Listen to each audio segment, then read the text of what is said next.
Шаршемби күндүн жыйынтыгын чыгаруу менен орчундуу кабарларга токтолобуз. Аты жөнүм Назика Атамбекова, кыскача түрмөк.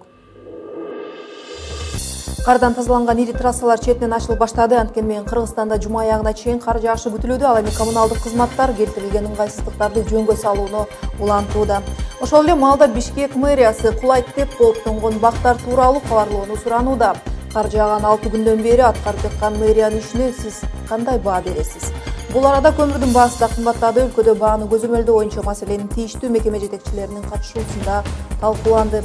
Кутман кеч каалайм, эми кененирээк баяндөөгө өтөбүз.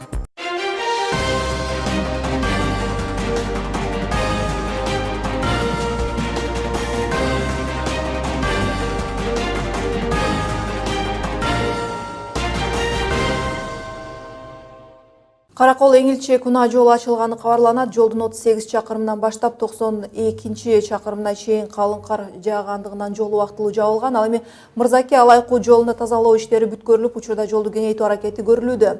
Жол кууш болгондуктан унаалардын жүрүүсүнө уруксат берилген эмес. Анткени менен Кыргызстандагы мындай суук ушул жуманын аягына чейин кармалаарын Кыргыз Гидромет кабарлайт. 24-25 ноябрга чейин айрым аймактарда кар жаайт. Ал эми 26-27 ноябрда түндө өлкөнүн толуу аймактарына кар түшөт. Жекшемби күнү Ысык Көл, Нарын облустарына кар жаап, калган аймактарда күн ачык болот. Жуманын аягына чейин күн суук болгондуктан жолдор тайгалак болуп, батыштан соккон шамалдын ылдамдыгы секундасына 2-7 метрге чейин жетет. Ал эми шаардык мэрия кардын айынан үзүлүп калган троллейбус линиясы электр зыңдары туурасында маалыматтарды жарандар телефон аркылуу билдирип туруусун өтүнөт. Ал номерлерди сиздер экрандан көрүп жатасыздар. 17 ноябрдан түндөн тарта Бишкекте жааган суу кардан каалада бактар кулап, автоунааларды басып калган учурлар катталган. Мэрия ошондой эле шаар тургундарын автоунааларды бактын алдына койбоону эскертти. Туура эмес коюлган автоунаалардын улам тазалык жана Зеленстрой ишканаларынын кызматкерлери карды жана бактын сынган бутактарын убагында тазалай албай жатканын эскертет. Муниципалитет кызматтарынын аткарып жаткан иштери туурасында мэриянын алдында турак жай коммуналдык чарба башкармалыгынын жетекчиси Канат Эшатовдон сурайбыз. Куш келипсиз Канат мырза, айтсаңыз, мына сиз биздин каналга келе жатканда шаарды аралап келдиңиз. Жолдорду көрүп кандай баа бересиз? Автоунааңыз тайгаланып, ыңгайсыздык жаралган жокпу? Чоң рахмат. Мен аман-эсен эле жетип алдым силердин тележаңарга. Эми биздин баягы чоң көчөлөрдүн бүгүнкү күндө акыбалы канааттандырарлык деп айтсам болот. Анткени аларда бүгүнкү күндө баягы муз жана тайгак немелердин баарын тазалап, бүгүнкү күндө унаалар коопсуз жүргөнгө шарт түзүлгөн. Ал эми баягы кээ бирки орусча айтканда второстепенный деп коет атпайбы, микрорайондун ичиндеги, баягы ошо кварталдардын ичиндеги көчөлөргө бүгүнкү күндө ошо биздин муниципалдык ишканалар эми жетип, ошол жерде эми тазалоону жүргүзүп жатат. Чын сиз айткандай 400дөн ашык биздин жумушчулар күн сайын ошо жолго чыгып, жолдорду анан кийин биздин мына жөө баскан тротуарлардын баарын тазалап келатышат. Бирок сиз айткандай жетишпей экен эмне дегенде, баягы техниканын жетишсиздиги бизде сезилип турат. Анткени ошол тротуарларды тазалаган атайын баягы техникалар көбүрөөк болгондо биз алды ыкчамыраак да тез аранын ичинде тазалапканга жетишмекпиз да. Шаардын жолдоруна кум, туз себилип жатканы бул жакшы нерсе, бирок алардан калган калдыктар шаардын көркүн огойтор бузаарын билебиз. Ушуну жоюунун бир мыйзамдуу жолу барбы? Туура айтасыз. Ошол тротуарлардагы баягы кар эригенден кийин алаш-албырт болуп, баягы ыңгайсыз болуп калып атат биздин шаардык тургундарга. Аны биздин муниципалдык ишкана тазалык бар, ошонун жумушчулары ошол жерден тазалап кетишке милдеттүү да.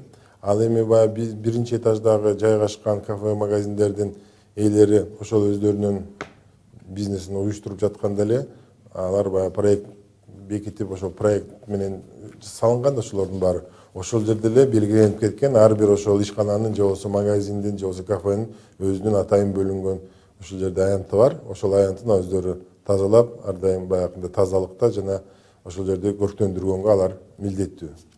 Суук түшүп кар жаагандан бери бирден бир маселе болуп жаткан соң дагы бир суроо. Мына ошол кум, туз эмне үчүн эмгиче азырга чейин колдоносуз? Мисалы ошол эле Казакстанда автоунаалардын дөңгөлөгүнө зыян болбогондой каражаттарды колдонууга өтүшүптүр да. Эң жакшы суроо болду. Бул мен мынтип айтып кетет элем, жооп берет элем сизге. Биз мурдатан бери эле колдонуп келген ыкмабыз менен туз менен кумду бүгүнкү күндө колдонуп келатабыз. Быйыл ошо могу кышка даярдык көрүп жатканда Бишкек шаарынын мэри тарабынан да ушундай талап коюлган болчу. Ал маселенин адистери изилдеп көрүп, эмне үчүн биз аны байкында химический реагент колдонбогонубузду, химиялык реагент колдонбогонубуз биринчиден аябай кымбат болуп атат ал. Анан Казакстанда кайсы реагентти колдонгонун биз билбейт экенбиз, тилекке каршы, бирок биз өзүбүз изилдеп карап көргөндө баары бир ошол реагентти колдонушу аябай кымбат болуп калып атат. Биздин баягы шаардын бюджетине туура келген. Ага карабастан быйыл биздин муниципалдык ишканабыз бар, Бишкек асфальт сервис. Ошол ишкана аркылуу биз химиялык реагент алдык дагы баягы эксперимент катарында баягы биз ошону азыр колдонуп жатабыз да.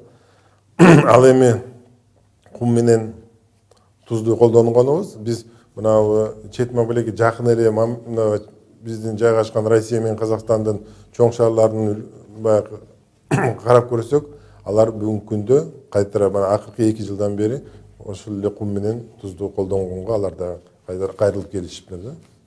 Рахмат Канат мырза, кардан кийинки Бишкектин жолдорун тазалоо иштери туурасында мэриянын алдындагы турак жай коммуналдык чарба башкармалыгынын жетекчиси Канат Ишатов менен баарлаштык. Ошол эле кезде шаардыктар соңку 6 күндөн бери жааган карга байланыштуу көйгөйлөрдү чечүүдө муниципалдык кызматтардын ишине кандай баа беришет? Алардын пикирин угуп көрдүк.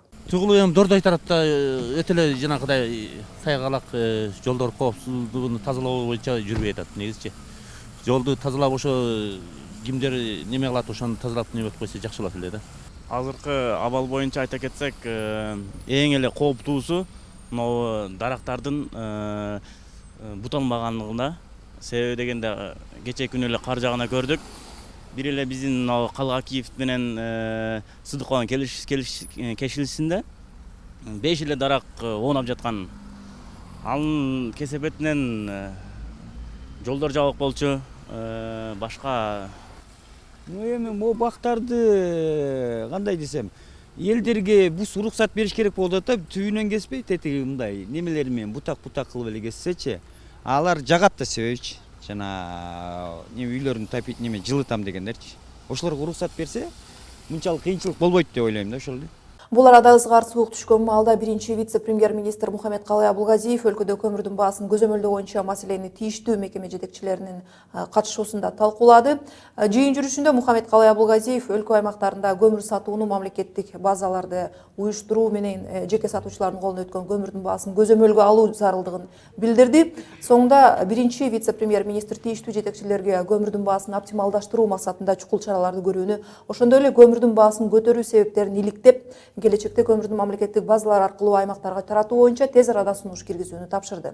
Кыш келери менен көмүргө болгон баалар туурасында монополияга каршы жөнгө салуу мамлекеттик агенттигинен буларды билдиришти. Кээ бир областтарда ошол баанын кескин түрдө көтөрүлүшү байкалууда.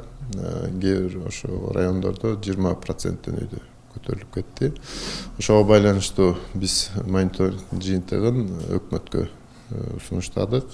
Биз тараптан, агенттик тараптан ар бир областка, районго ошол көмүрдүн баасы бекитилет. Ошол көмүрдүн баасынан жогору сатканга болбойт. Белгилей кетсек, учурда көмүрдүн 1 тонна баасы кийинден 1300 сомдон чыкса, башка аймактарда 4000 сомго чейин, ал эми ош Баткен жана Жалал Абад облустарында 5000 сомдун тегерегинде сатылууда. Бишкектеги көмүр саткан сатуучулар баалар тууралуу мындай пикирин билдиришти. Эми көмүрдүн кымбатташы эң биринчи себеби ушу биринчиден суук болгону. Суук болгону ошо келиши тиякта тайгак, жолдо чоң техникалар кармалып калып атат. Кармалып калгандан ошо себебинен келиш бияктагы турган көмүрлөр баалары көтөрүлүп, ошо биздин алганга дагы көп алуучулар дагы биз сатып алуучулар машинелерден кымбат алып атабыз да, кичине кымбат өйдө көтөрүлүп калып атат. Ошол эле маалда коңшу Тажикстан бийлиги суукка байланыштуу элдин биринчи кезекте керектүү болгон азык-түлүк, шам, жылуулук бере турган жабдыктарды камданып алууну эскертти. Айрыкча борбордук жылуулук берилбеген үйлөр отун сууну толтуруп алуусу керектигин жергиликтүү бийлик маалымат таратты. Учурда Тажикстанда болуп жаткан кышкы суук 26 ноябрга чейин кармалаары айтылууда. Ал эми сууктун айынан суу түтүктөрү жарылып кетпеш үчүн тазалап коюуну өтүндү. Бул убакытка чейин кырсыктардан алыс болуу үчүн автоунаалардын ээлери бактардын жанында машинелерин токтотпосу керектиги айтылды. Экранды которбоңуз, башка жаңылыктарга өтөбүз. Кыргыз-Тажик чек арасындагы абал талкууланды. Өкмөт аралык комиссиянын бир катар документтерине кол коюлду. Туркияда адамдарды жумуштан алуу уланууда. Бул ирет 15 000 мамлекеттик ишкер кызматтан кетти. Кыргызстандык 2 айым дүйнөнүн 100 аялы 2016 тизмесине илинди. Долбоорго жалпысынан 100 аял кирген, анын ичинен 4 борбордук Азияда. Кыргыз-тажик чек арасында тынчтыктын сакталышы негизги саясий жетишкендик болуп саналарын вице-премьер-министр Жеңиш Разаков Кыргыз-тажик өкмөт аралык комиссиясында билдирди. Өз кезегинде Тажикстандын премьер-министринин орун басары эки тараптуу маселелерди комплекстүү кароо боюнча Кыргыз-тажик өкмөт аралык комиссиясынын тең төрагасы Азим Ибрахим өткөрүлгөн сүйлөшүүлөрдүн маанилүүлүгүн баса белгиледи. Жолугушуу жүрүшүндө энергетика, суу ресурстарын рационалдуу пайдалануу, тоо кең өндүрүш, айыл чарба туризм, чек ара тармактарындагы кызматташтыкка тийиштүү маселелердин кеңири чөйрөсүн талкуулоого мүмкүндүк болду. Жыйын соңунда тараптар эки тараптуу маселелерди комплекстүү кароо боюнча Кыргыз-тажик өкмөт аралык комиссиясынын 15-чи кеңешмесинин протоколуна кол койду. Анда сүйлөшүүлөр учурунда талкууланган маселелердин жыйындысы камтылган. Переговоры прошли очень содержательно. Сүйлөшүүлөр достук мамиле жана өз ара түшүнүшүү негизинде өттү. Кыргыз-тажик мамлекеттеринин кызматташтыгынын алкагында соода-саттык экономикасын жогорулатуу жана өзгөчө эки өлкөнүн ортосундагы чек араларды тактоо иштерине өзгөчө көңүл бурулду. Делимитация, демаркация кыргызско-тажикской государственной границы. Белгилей кетсек, былтыр Тажикстан менен товар жүгүртүү 79 миллион АКШ долларына жеткен, ал эми 2016 жылдын 7 айынын жыйынтыгы боюнча товар жүгүртүү 13 миллион АКШ долларын түзүп, өткөн жылдын тийиштүү мезгилине салыштырмалуу 16% кыскарган. Буга объективдүү себептер бар, анын ичинде жалпы дүйнөлүк каатчылык себеп болгону айтылды. Дүйнө кабарларынан миңдеген ирандык ыктыярчылар Сирияда көз жумганы кабарланууда. Иран азап чегүүчүлөр фондунун маалыматына таянсак, кандуу согуш болуп жаткан Сирия жергесинде болгон бомбалоого кабылышкан.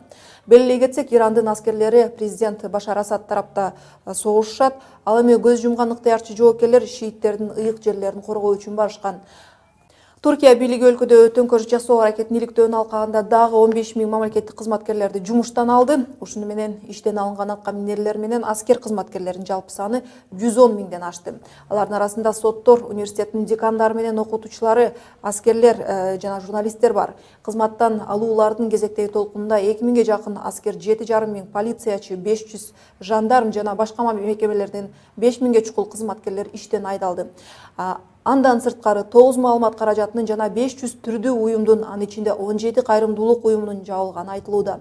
Ушул жылдын июлунан бери Туркияда жалпысынан 37 000 киши камакка алынды. Алардын арасында оппозициялык Жумхуриет гезитинин жана башка бир нече басылмалар журналисттери, ошондой эле оппозициялык маанайдагы күртчүл элдик демократиялык партиянын лидерлери да бар. Андан сырткары өлкөдө мамлекеттик төңкөрүш жасоо аракетинде тиешеси болгон деп шектелген кутумчулар үчүн өлүм жазасын киргизүү ыктымалдыгы талкууланууда. Жаңылыктарыбызды улантабыз. Кыргызстандык 2 айым дүйнөнүн 100 аялы 2016 тизмесине илинди.